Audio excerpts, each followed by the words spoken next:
بسم اللہ الرحمن الرحیم۔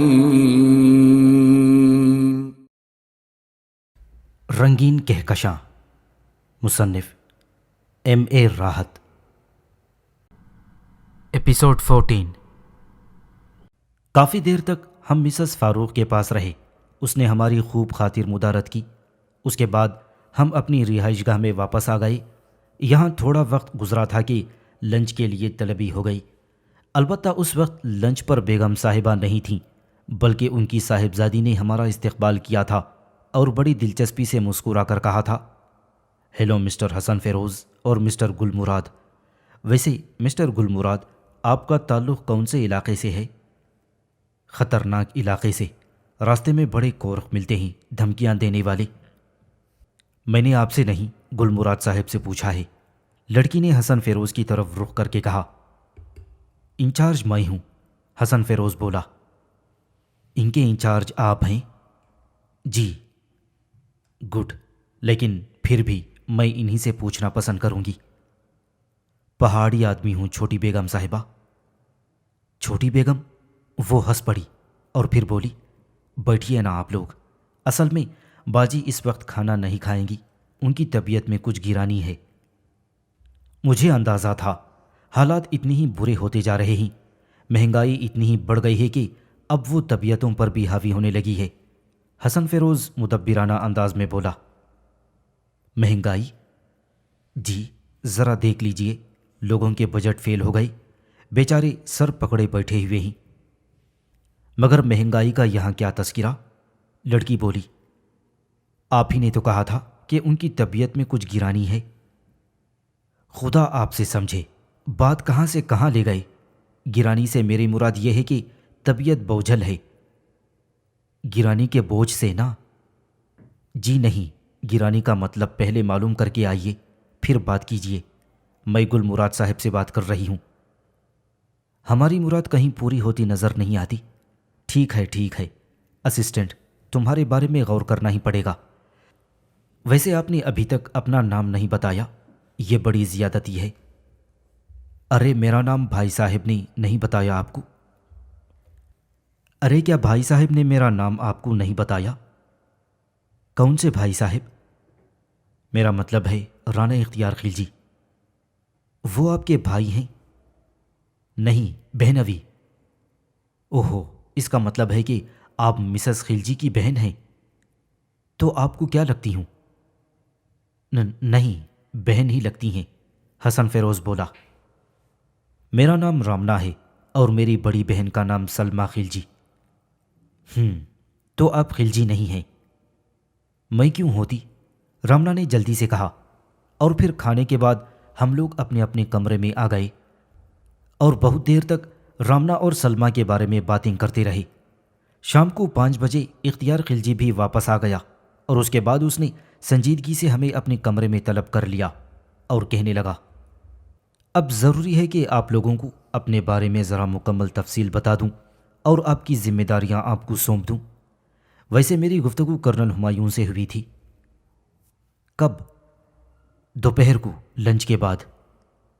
اوہ، کیا آپ وہاں گئے تھے؟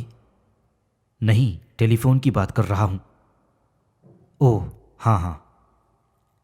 جی، وہ تم لوگوں کے بارے میں پوچھ رہے تھے تو میں نے کہا ابھی صورتحال میں ان کے علم میں نہیں لایا، لیکن کچھ ایسی معلومات انہیں بہم پہنچائی ہیں جن کے لیے تھوڑا سا مواد درکار ہوگا۔ حسن فیروز نے یہاں پھر شرارت کا مظاہرہ کیا تھا اور ناک سکوڑی تھی مواد کا نام سن کر، لیکن شکر تھا کہ اختیار خلجی نے اس جانب توجہ نہیں دی۔ وہ سوچ میں ڈوب گیا تھا۔ پھر اندرونی دروازے سے سلمہ خلجی اندر داخل ہو گئی۔ اختیار خلجی نے ایک ٹھنڈی سانس لے کر کہا، میں تمہارا ہی انتظار کر رہا تھا، اچھا ہوا تم آ گئیں۔ ان دونوں کے بارے میں نے تمہیں مختصر الفاظ میں بتا دیا ہے اور اب میں انہیں صورتحال سے آگاہ کرنے جا رہا ہوں۔ سلمہ ایک صوفے پر بیٹھ گئی اور اس نے آہستگی سے کہا، جہاں تک میرا خیال ہے رانا، تم صرف اپنا وقت ضائع کر رہے ہو، ان تمام کوششوں سے ہمیں کچھ حاصل نہ ہوگا۔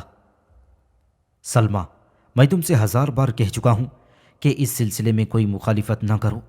میں جانتا ہوں کہ تم کیوں میرے کسی قدم کی مخالفت کرنا چاہتی ہو، لیکن براہ کرم مجھے کچھ تو کرنے دو۔ اس پر سلمہ نے جواب دیا، میں نے تمہارے راستے میں کبھی رکاوٹ کھڑی کرنے کی کوشش نہیں کی، لیکن بہرحال اگر تم یہ سمجھتے ہو کہ اپنی ان کوششوں سے تم کوئی نتیجہ خیز عمل کر سکتے ہو تو ٹھیک ہے، جیسا تم کرو۔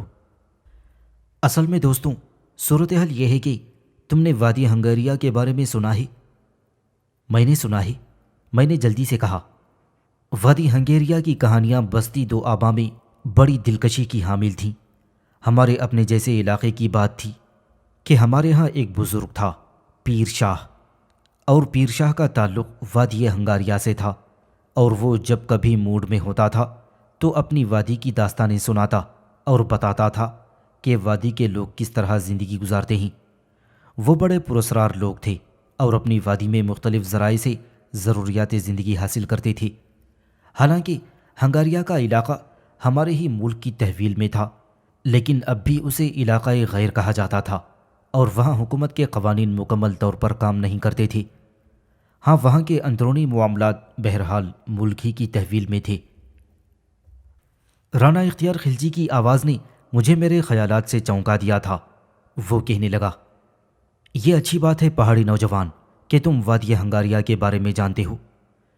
میرا ایک رشتے کا بھائی رانا رحمان شاہ خلجی اس وادی میں فارسٹ آفیسر کے طور پر تعینات کیا گیا تھا، اور کئی سال سے وہ وہاں زندگی گزار رہا ہے۔ میری بیٹی ثانیہ خلجی، جو اس وقت غالباً عمر کی 21ویں منزل میں ہے، اپنے چچا کی طلبی پر ایک بار پہلے وادی ہنگاریہ میں گئی تھی اور وہاں کے بڑے خوشگوار تاثر لے کر واپس لوٹی۔ اب سے کچھ عرصے قبل وہاں کے بہتر موسم کی بنیاد پر رحمان شاہ نے پھر سب لوگوں سے کہا ہے کہ کچھ عرصہ وہاں گزاریں۔ میں تو اپنی مصروفیات کی بنا پر نہیں جا سکا، سلمہ بھی تیار نہیں ہوئی، لیکن ثانیہ ضد کرنے لگی ہے کہ وہ اپنے چچا کے پاس ضرور جائے گی، اور پھر یہی ہوا کہ ہمیں اسے وہاں بھیجنا پڑا۔ وہاں وادی ہنگاریہ میں اس سرکاری ریسٹ ہاؤس میں رحمان شاہ کا سالہ سال سے مستقل قیام تھا۔ بہت سے لوگ اس کی تحویل میں ہیں اور اپنے اہل خاندان کے ساتھ وہاں رہتا ہے، لیکن پھر وہ ایک حادثے کا شکار ہو گیا۔ یہ تمام تر لوگ سیر و سیاحت کے لیے ہنگاریہ کے مشرقی علاقے میں گئے تھے کہ ڈاکوؤں کا ایک ٹولہ جو مقامی تھا ان پر حملہ آور ہو گیا اور خاصا سخت مقابلہ رہا۔ پھر یہ ڈاکو تمام خواتین کو اغوا کر کے لے گئے۔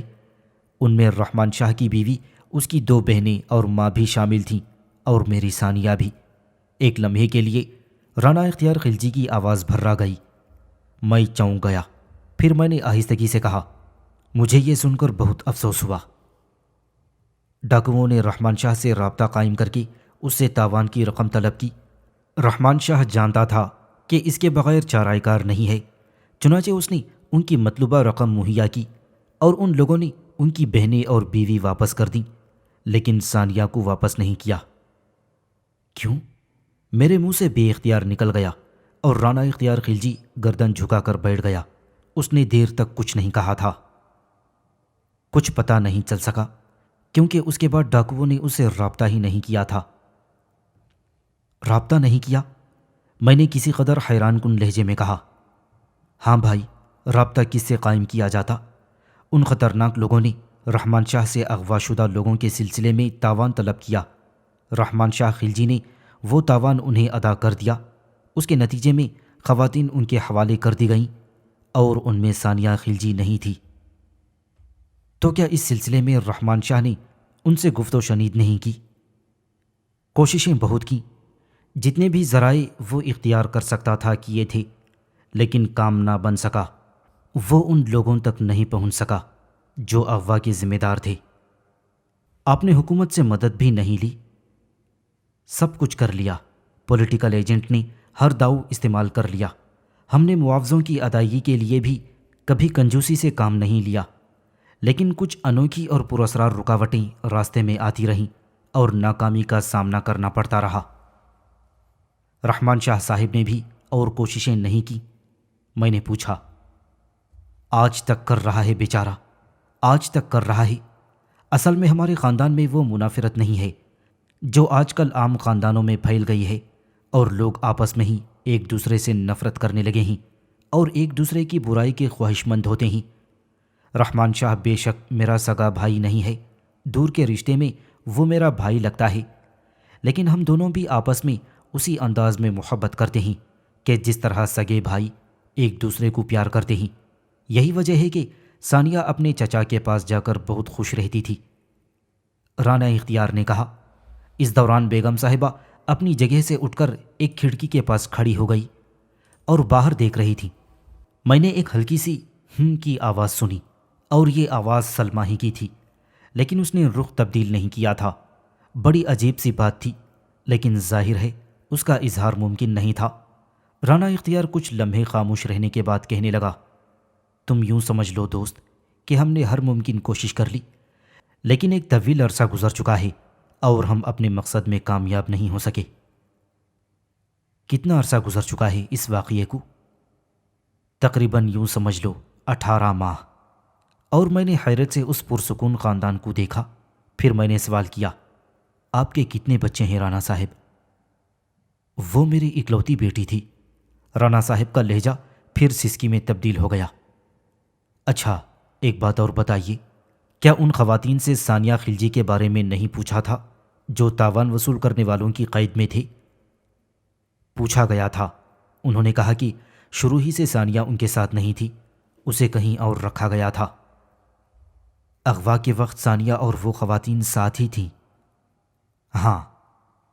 انہوں نے اور کوئی تفصیل نہیں بتائی سوائے اس کے کہ انہیں قید رکھا گیا، لیکن ان کے ساتھ کوئی بدسلوکی نہیں کی گئی، بلکہ انہیں دلاسے دیے جاتے رہے اور کہا گیا کہ بس تھوڑا سا کام ہو جائے، انہیں عزت کے ساتھ ان کے مقام پر پہنچا دیا جائے گا۔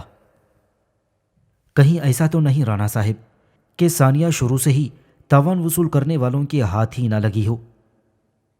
رحمان شاہ کا کہنا ہے کہ سب کو ایک ساتھ ہی اغوا کیا گیا تھا اور ثانیہ کو بھی ان لوگوں کی تحویل میں جاتے ہوئے دیکھا گیا تھا۔ ٹھیک، اب اس سلسلے میں ہمارے لیے کیا احکامات ہیں؟ میں بھلا کیا احکامات دے سکتا ہوں؟ میں نے اس دوران تمام تر کوششیں کی ہیں، اور یہ کوششیں میں شاید زندگی میں آخری سانس تک جاری رکھوں گا، کیونکہ بہرحال کوئی بھی اپنی اولاد کو اس طرح نظر انداز نہیں کر سکتا۔ وہ میرے دل میں ایک زخم کی مانند ہے، اور زخم جب تک بھر نہ جائے دکھ تو دیتا رہے گا۔ چنانچہ ہر ممکن ذریعہ استعمال کر رہا ہوں۔ تم لوگوں سے بھی درخواست ہے کہ اپنی بھرپور کوششیں کرو، اور اب اس سلسلے میں تم سے کچھ کہنا میں غیر مناسب ہی سمجھتا ہوں کہ میں ثانیہ کے حصول کے لیے اپنا سب کچھ نچھاور کرنے کے لیے تیار ہوں اور اخراجات میں کوتاہی نہیں کروں گا، یا پھر جس شخص نے میری ثانیہ کو مجھ تک پہنچا دیا میں اسے زندگی بھر کے لیے فکر معاش سے دور کر دوں گا۔ شاید یہ ایک گھٹیا سی بات ہے، لیکن کیا کیا جائے، مجبوری ہوتی ہے۔ ہر شخص کہیں نہ کہیں کسی نہ کسی مجبوری کا شکار ہوتا ہے۔ ٹھیک ہے جناب، ہمیں تھوڑا سا وقت دیجیے، اس سلسلے میں ہم آپس میں گفتگو کرنے کے بعد آپ سے دوسری نشست رکھیں گے۔ اس پر سلمیٰ نے کہا، دیکھو میں بہت دیر سے خاموش ہوں، لیکن اس سے زیادہ خاموشی شاید میرے لیے ممکن نہ ہو۔ یہ سب کچھ وقت ضائع کرنے کی بات ہے۔ 18 مہینے سے کوششیں ہو رہی ہیں اور کہیں سے کوئی نشان نہیں مل سکا۔ لکیر پیٹنے سے فائدہ نہیں۔ میں تو کتنی ہی بار رانا صاحب کو یہ بات سمجھا چکی ہوں۔ کیسی باتیں کرتی ہو تم؟ میں لکیر نہیں پیٹ رہا، کوشش کر رہا ہوں اپنی بچی کے حصول کے لیے۔ ٹھیک ہے، کرتے رہو، مجھے اعتراض نہیں، سلمیٰ خلجی نے سرد لہجے میں کہا۔ رانا اختیار خلجی بولا، آپ لوگ اس سلسلے میں آپس میں جو بھی گفتگو کرنا چاہیں کر لیں، میں آپ کی طرف سے ہونے والے فیصلے کا انتظار کروں گا۔ پھر اس کے بعد میں اور حسن فیروز اپنے کمرے میں آ گئے تھے۔ حسن فیروز نے کمرے میں داخل ہونے کے بعد دونوں ہاتھ ٹانگوں کے نیچے سے نکال کر کان پکڑ لیے اور مرغے کی بولی بولنے لگا۔ ایسی حرکتیں وہ عموماً کیا کرتا تھا، اور اب میں نے اسے ان حرکتوں پر ٹوکنا چھوڑ دیا تھا، اور یہ زیادہ بہتر رہا تھا۔ اگر میں حسن فیروز سے اس وقت اس کی اس حرکت کے بارے میں پوچھتا تو یقینی طور پر وہ بہت دیر تک اپنا یہ مسخرہ پن جاری رکھتا، لیکن چند ہی سیکنڈ کے بعد وہ اس ڈائریکشن میں تھک گیا اور سیدھا کھڑا ہو گیا۔ پھر وہ میرے پاس خاموشی سے آ کر بیٹھ گیا۔ عجیب، بہت عجیب، غریب تو کہہ نہیں سکتا، کیونکہ ان لوگوں کی عیش و عشرت دیکھ کر پتہ نہیں کیا کیا یاد آ جاتا ہے۔ شکر ہے اللہ نے ہمیں سمجھنے کی توفیق دے دی۔ میں جانتا تھا کہ تم میری کسی حرکت پر نکتہ چینی کیے بغیر باز نہیں آؤ گے۔ انسان کا اپنا اپنا انداز ہے، کوئی چوئنگم چبا کر سوچتا ہے، کوئی سگریٹ پی کر، کوئی بانسری بجا کر اور کوئی کچھ کر کے۔ میں مرغا بن کر سوچتا ہوں، تمہیں اس پر کوئی اعتراض ہے؟ میں نے تو اس موضوع پر بات ہی نہیں کی۔ تو اب تک کی کہانی سے کیا نتیجہ اخذ کیا؟ حسن فیروز نے کہا۔ انچارج تم ہو، میری بھلا کیا مجال ہے کہ میں اپنی سوچ کا اظہار کر دوں؟ میں نے صرف ایک بات سوچی ہے۔ وہ کیا؟ ثانیہ اغوا ہو گئی؟ بالکل، بس ہو گئی، حسن فیروز عجیب سے انداز میں بولا اور میں ہنس پڑا۔ پھر میں نے کہا، دوسری بات نہیں سوچی آپ نے انچارج صاحب؟ کیا یہ دنیا کے سب سے انوکھے ماں باپ نہیں ہیں؟ 18 مہینے سے ان کی بیٹی غائب ہے، جوان اور اکلوتی بیٹی، اور ان کے انداز میں بے سکونی نہیں ہے جو ہونی چاہیے۔ 18 مہینوں کا صبر بھی تو شامل ہے اس میں۔ اور جہاں تک معاملہ رانا اختیار خلجی کا ہے تو اس کے اندر میں نے ایک کسک محسوس کی ہے۔ حیرت مجھے سلمہ خلجی پر ہے۔ وہ ایک سپاٹ اور جذبات سے آری عورت ہے۔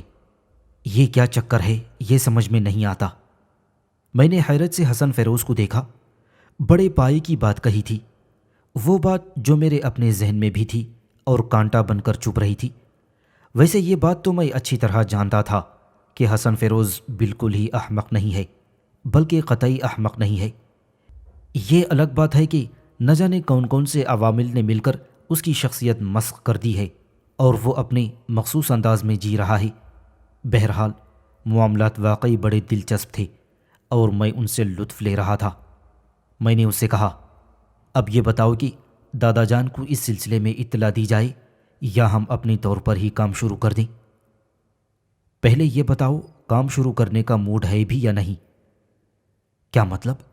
میں نے حیرت سے حسن کو دیکھا۔ ایک اور تجویز میرے ذہن میں ہے، حسن فیروز بولا۔ وہ کیا؟ رانا اختیار خلجی اس سلسلے میں زبردست اخراجات کرنے کو تیار ہے اور ہمیں بہرحال وادی ہنگاریہ روانہ ہونا چاہیے۔ ہمارے کچھ ایسے ذرائع ہیں جن سے ہم اس لڑکی کے حصول کے لیے کوششیں کر سکتے ہیں۔ تم ویسے ہی پہاڑی آدمی ہو، اپنے طریقہ کار سے کام لے سکتے ہو۔ ہمیں فوری طور پر کچھ رقم درکار ہوگی اور رانا اختیار ہمیں یہ رقم فراہم کر دے گا۔ وہ خاموش ہو گیا۔ اس کے بعد ہم لوگ اس سلسلے میں بہت دیر تک باتیں کرتے رہے اور اس واردات کے مختلف پہلوؤں پر غور کرتے رہے۔ یہ بات تو طے تھی کہ ہمیں وادی ہنگاریہ جانا تھا۔ یہ بات بھی طے ہوئی تھی کہ دادا جان نے ہمیں مکمل اختیارات دے کر یہاں روانہ کیا تھا، اور اس بات کی بالکل گنجائش نہیں تھی کہ اب دوبارہ ان سے رابطہ قائم کیا جائے۔ ڈنر ہم نے اپنے کمرے میں ہی کیا تھا کیونکہ ہمیں اس کی اطلاع دے دی گئی تھی اور یہ بتایا گیا تھا کہ رانا صاحب مصروف ہیں۔ غرضے کے ڈنر سے فراغت حاصل کرنے کے بعد ہم آرام کرنے لیٹ گئے تھے۔ یہ الگ بات ہے کہ ہمارا کمرہ ایک ہی تھا اور ہم ہر وقت ہر موضوع پر باتیں کرنے کے لیے تیار تھے، اور ہم اس وقت بھی اپنے اپنے بستروں پر لیٹے باتیں کر رہے تھے کہ دروازے پر ہلکی سی دستک ہوئی۔